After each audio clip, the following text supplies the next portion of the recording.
Good morning all of you. YouTube physics class में कल अपन ने बात की थी लेंस मेकर सूत्र से लेंस सूत्र डिराइव किया था और लेंस मेकर सूत्र में लेंस की फोकस थ्योरी की निर्भरता की स्टडी की थी। आज अपन नई क्लास में बात कर रहे हैं पतले लेंस से प्रतिबिंब बनाने के नियम, और उसके बाद में अपन अगला टॉपिक लेंगे लीनियर मैग्निफिकेशन ऑफ लेंस या लेंस का रैखिक आवर्धन।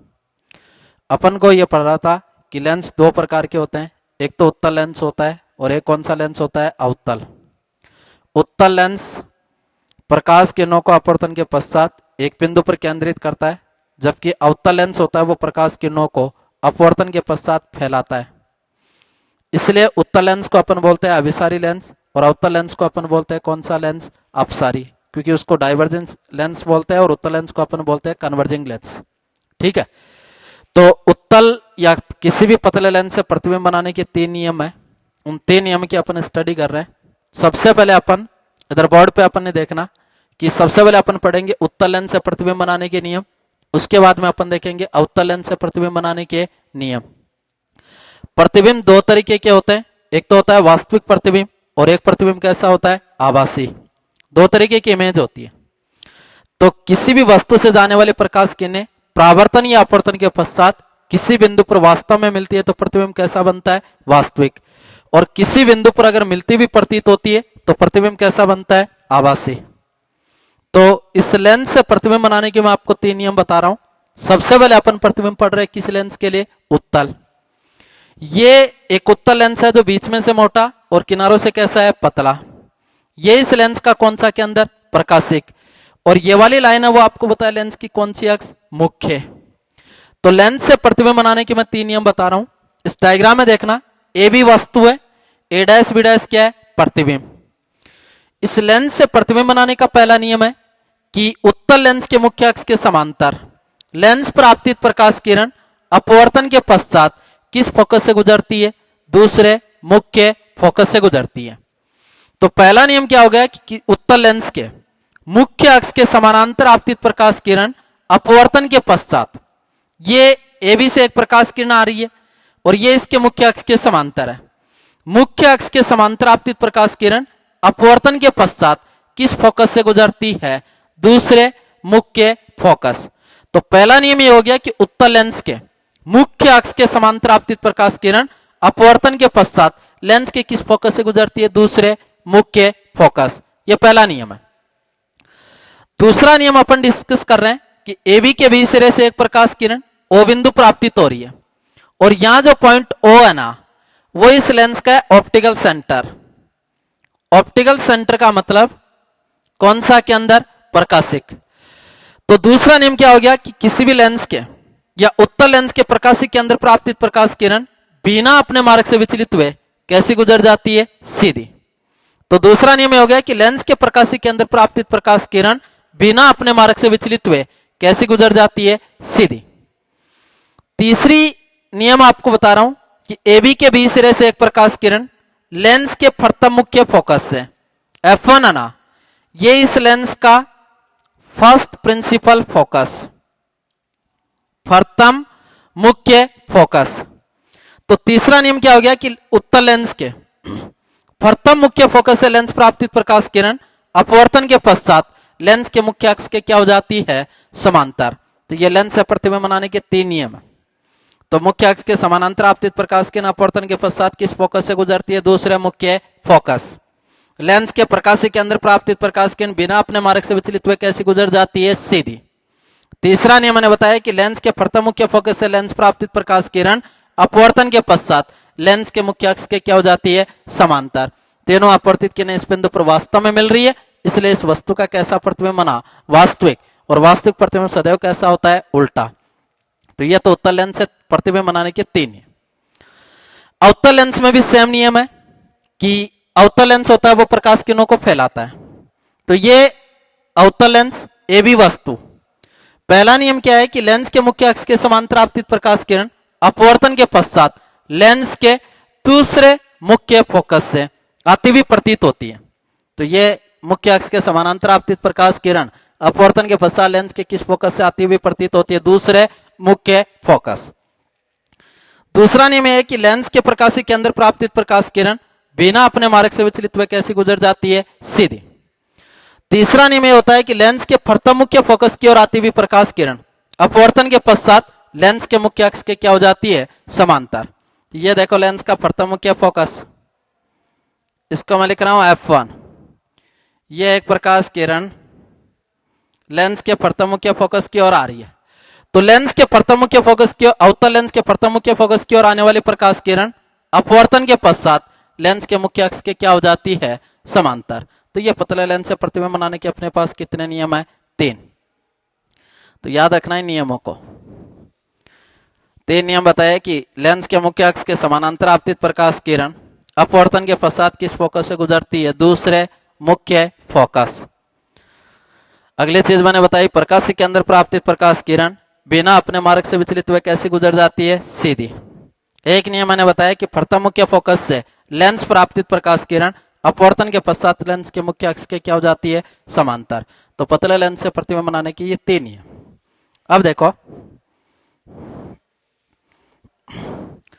अगला टॉपिक अपन ले रहे हैं लेंस का रैखिक आवर्धन। दर्पण का भी पढ़ा था, अब अपन पढ़ रहे हैं लेंस का linear magnification. Linear magnification of lens. Lens का रैखिक आवर्धन। रैखिक आवर्धन को अपन डिनोट करते हैं किसके द्वारा, स्मॉल m। रैखिक आवर्धन अपन किसे कहते हैं कि लेंस में बनने वाले प्रतिबिंब की ऊंचाई और बिंब की ऊंचाई का जो अनुपात होता है उसे उस लेंस का कौन सा आवर्धन कहते हैं, रैखिक।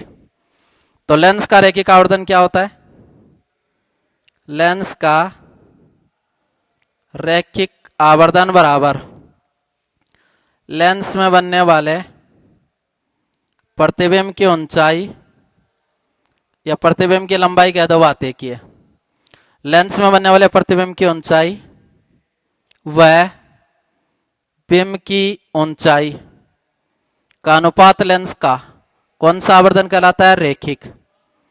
या इसको अपन ये भी बोल सकते हैं साइज ऑफ इमेज, प्रतिबिंब का आकार, प्रतिबिंब का आकार व बिंब का आकार का अनुपात लेंस का कौन सा आवर्धन कहलाता है, रैखिक। तो रैखिक आवर्धन क्या होता है कि लेंस से बनने वाले प्रतिबिंब की ऊंचाई व लेंस के बिंब की ऊंचाई का अनुपात लेंस का कौन सा आवर्धन कहलाता है, रैखिक। रैखिक आवर्धन को अपन डिनोट करते हैं स्मॉल m के द्वारा। साइज ऑफ इमेज को मैं लिख रहा हूं किससे, I। साइज ऑफ ऑब्जेक्ट को मैं लिख रहा हूं किससे, O। माना प्रतिबिंब की ऊंचाई S2, बिंब की ऊंचाई कितनी, H1। तो प्रतिबिंब की ऊंचाई और बिंब की ऊंचाई का अनुपात उस लेंस का कौन सा आवर्धन कहलाता है, रैखिक। तो रैखिक आवर्धन हो जाएगा m = I upon O = H2 upon H1। इसके बाद आपको बताया कि रैखिक आवर्धन linear magnification is a pure ratio. रैखिक आवर्धन एक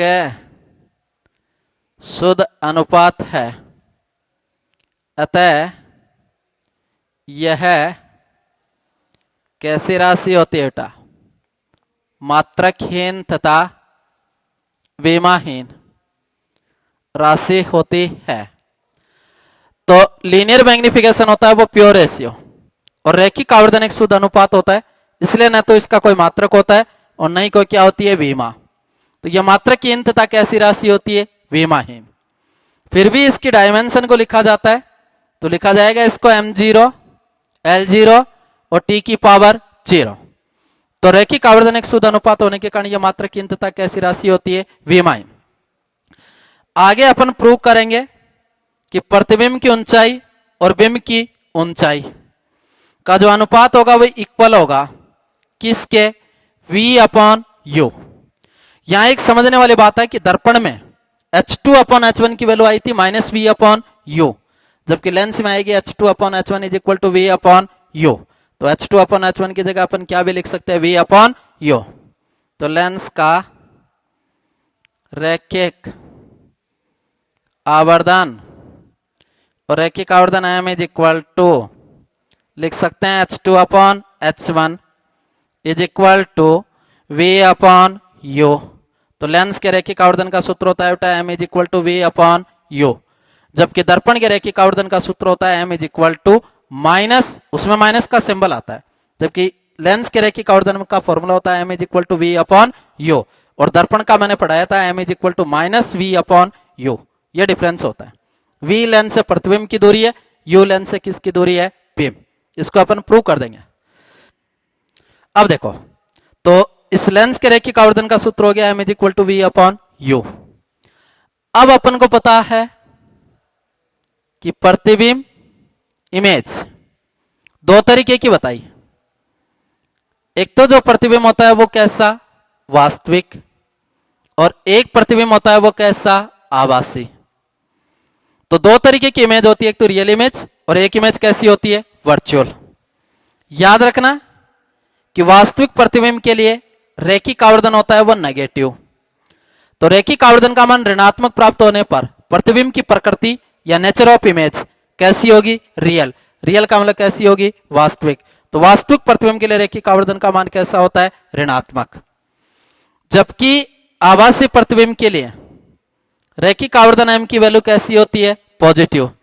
तो रैखिक आवर्धन धनात्मक होने पर प्रतिबिंब कैसा होता है, आभासी, और रैखिक आवर्धन ऋणात्मक होने पर प्रतिबिंब कैसा होता है, वास्तविक। तो वास्तविक प्रतिबिंब के लिए रैखिक आवर्धन ऋणात्मक, जबकि आभासी प्रतिबिंब के लिए रैखिक आवर्धन धनात्मक। अब मैंने आपको बताया कि यदि इस m का मान 1 होता है, यदि m का मान 1, तो रैखिक आवर्धन 1 होने पर कहने का मतलब h2 बराबर होगा किसके, h1। तो m का मान 1 होने पर आप ये लिख सकते हो साइज ऑफ इमेज इक्वल होगी किसके, साइज ऑफ ऑब्जेक्ट। तो जो प्रतिबिंब होगा वो वस्तु के आकार के क्या होगा, बराबर। यदि m का मान 1 से ज्यादा होगा, इस कंडीशन में अपन को पता है कि I ज्यादा होगा, O क्या होगा, कम। कहने का मतलब प्रतिबिंब वस्तु से कैसा बनेगा, बड़ा, आवर्धित होगा। और यदि रैखिक आवर्धन का मान 1 से कम है तो I लेस देन O, प्रतिबिंब होगा वो वस्तु से कैसा होगा, छोटा। यह दर्पण में भी पढ़ा था, यहां दोबारा अपन ने रिपीट कर दिया। तो वास्तविक प्रतिबिंब के लिए रैखिक आवर्धन ऋणात्मक होता है, आभासी प्रतिबिंब के लिए रैखिक आवर्धन कैसा होता है, धनात्मक। फिर अपन ने यह डिस्कस किया कि रैखिक आवर्धन का मान 1 होने पर प्रतिबिंब वस्तु के आकार के बराबर होता है। रैखिक आवर्धन का मान 1 से ज्यादा होने पर प्रतिबिंब वस्तु से क्या होता है, बड़ा। रैखिक आवर्धन का मान 1 से कम होने पर प्रतिबिंब वस्तु से कैसा होता है, छोटा। अब आप कहोगे कि sir m is equal to v upon u कैसे है, तो हालांकि अपने बोर्ड एग्जाम में ये नहीं है, लेकिन फिर भी अपन इसको डिस्कस कर लेते हैं। तो देखना, अपन प्रूव कर रहे हैं कि रैखिक आवर्धन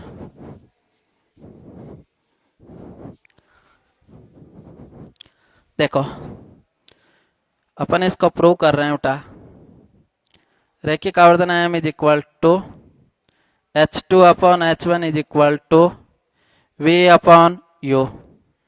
इसको अपन को प्रूव करना। प्रूव करने के लिए डायग्राम को देखना। माना ये एक उत्तल लेंस है, ये इस लेंस का द्वारक, और ये इस लेंस का मुख्य अक्ष, और ये प्रकाशिक के अंदर। लेंस में दूरी का मापन किया जाता है वो किसके अंदर से, प्रकाशिक। यहां आपको बता रहा हूं, ये एक वस्तु रखी गई है AB। ये देखो, अब आपको मैंने बताया कि पतले लेंस से प्रतिबिंब बनाने के कितने नियम, 3। AB के भी सिरे से एक प्रकाश किरण मुख्य अक्ष के समानांतर लेंस पर आपतित हो रही है। तो मुख्य अक्ष के समानांतर आपतित प्रकाश किरण अपवर्तन के पश्चात किस फोकस से गुजरती है, दूसरे मुख्य फोकस। तो ये दूसरे मुख्य फोकस से गुजरेगी, ये आपतित किरण, और ये कौन सी किरण, अपवर्तित। यहां से आपको बता रहा हूं कि AB के भी सिरे से एक प्रकाश किरण लेंस के किसके अंदर प्राप्तित हो रही है, प्रकाशिक। और प्रकाशिक के अंदर प्राप्तित प्रकाश किरण बिना अपने मार्ग से विचलित हुए कैसी गुजर जाती है, सीधी। AB के भी सिरे से एक प्रकाश किरण प्रथम मुख्य फोकस से लेंस प्राप्तित हो रही है। तो अपवर्तन के पश्चात ये मुख्य अक्ष के क्या हो जाएगी, समांतर। ये तीनों अपवर्तित किरणें इस बिंदु पर वास्तव में मिल रही है, तो यहां प्रतिबिंब कैसा बनेगा, वास्तविक।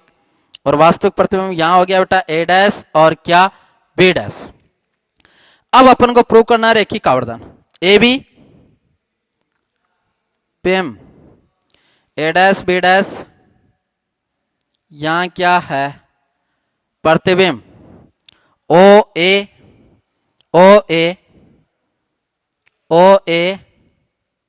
लेंस से बिंब की दूरी, तो लेंस से बिंब की दूरी होगी बेटा ओ ए की जगह क्या आएगा, minus you, sign convention system से। क्योंकि अगर अपने चलने की दिशा आपतित प्रकाश किरण की दिशा के विपरीत होगी तो दूरियां कैसी होती है, नेगेटिव। लेंस से प्रतिबिंब की दूरी और लेंस से प्रतिबिंब की दूरी ओ ए डैश, ओ से चल रहे हैं किस तक जा रहे हैं, ए डैश। अपने चलने की दिशा आपतित प्रकाश किरण की दिशा में, ये कैसे आएगा, पॉजिटिव।